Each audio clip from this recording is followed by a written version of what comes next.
இப்போ உங்களுக்கு சின்னதா ஒரு சர்ப்ரைஸ். நம்ம கட்சியினுடைய வேட்பாளர் பட்டியலை இப்ப நான் அறிவிக்க போறேன். மதுரை கிழக்கு வேட்பாளர் விஜய். இன்னும் முடிக்கல ஒரு நிமிஷம், இன்னும் முடிக்கல. மதுரை மேற்கு வேட்பாளர் விஜய். மதுரை மத்தி வேட்பாளர் விஜய். மதுரை தெற்கு வேட்பாளர் விஜய். மதுரை வடக்கு வேட்பாளர் விஜய். மேலூர் விஜய். சோழவந்தான் விஜய். திருப்பரங்குன்றம் விஜய். திருமங்கலம் விஜய். உசிலம்பட்டி விஜய்.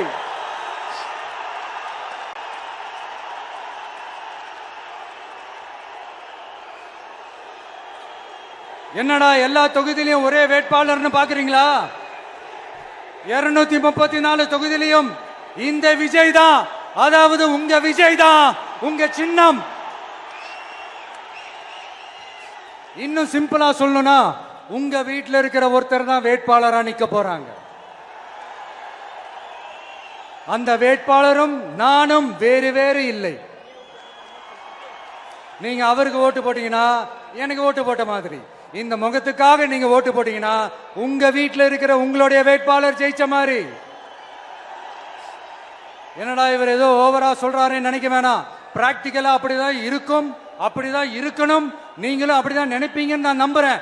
ஏன்னா இது நம்மளை விட நம்ம எதிரிங்களுக்கு இன்னும் நல்லாவே தெரியும். அதனால எல்லாம் இந்த அதிகார பலம் எல்லாத்தையும் தூக்கிட்டு வந்துருவாங்க. வரட்டும், பாத்துக்கலாம். TVK will take it, TVK will meet it, TVK will compete with it and TVK will conquer it. TVK will conquer it.